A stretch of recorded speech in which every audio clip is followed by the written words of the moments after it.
Understanding the sklearn library.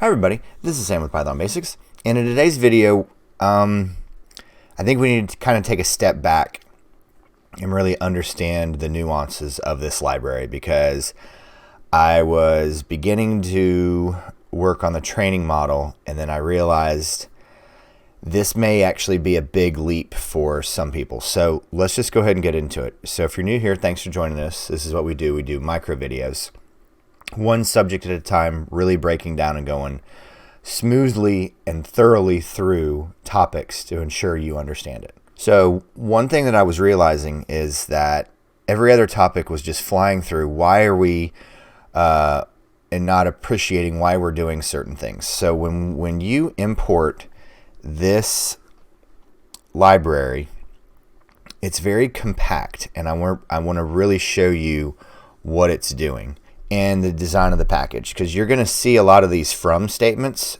but may not understand why, and I want to be obsessed with why we're doing something so you can rebuild it, and if you have an issue you can go back and really deep dive into and solve the problem. So all right, so what are we, so I've shortened this to just SK. So if you look right here, I just ran dir on this library, and I don't know if you've noticed, but this is not very large. So you can also run help on this and you're going to see something right here that may jump out at you. And this is the reason why. All right. So see all these packages? So packages have to be specifically and explicitly imported. So I'm going to show you. So right here, because we're going to need model selection to begin our training. And as you see here, this has package beside it. So when we ran dir, we don't have it right here. So what you have to do is you have to explicitly import this. So this is what this statement does here. From sklearn, import model selection, and then I'm aliasing it here. So then as I go here and it reruns, all right, so now when I run dir on sk, aha. But then if you were to count these up, there are also some dependencies that are also imported for you. So this is what we're going to be doing next video, but I really wanted to take a minute. So when you're going through here and you're like, why am I unable to use, I know I saw this somewhere. Why can't I do sk dot model selection? Well, you have to explicitly import it, because it is a package. That it is not a package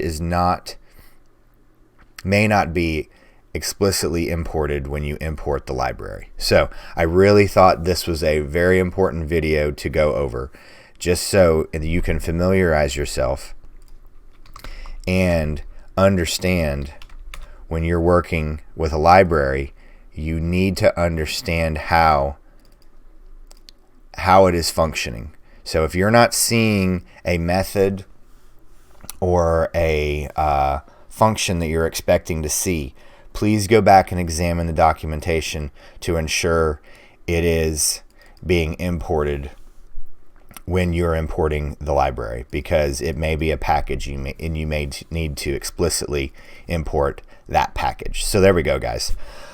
And I'm really getting everything lined up to start doing multiple videos a week, because I really think if we're going to get anywhere with this machine learning, we're going to need to be doing this. So I've been swimming around more in the Uber data, and we're going to start bringing in that, training it, doing some testing, and then moving on from there. So as always, guys, please just drop any comments, questions, video requests. If you've not jumped over to the Discord server, make sure you're doing that today. And as always, guys, thank you so much for watching. Stay tuned, and we'll see you next time. Bye, guys. Hey guys, thanks for joining us today. I hope you really enjoyed today's video. And if you haven't, check out this video right here or this one right down here. And most important, make sure you're hitting this subscribe button and the notification bell. Thanks again for joining us, and we hope to see you next time. Bye guys.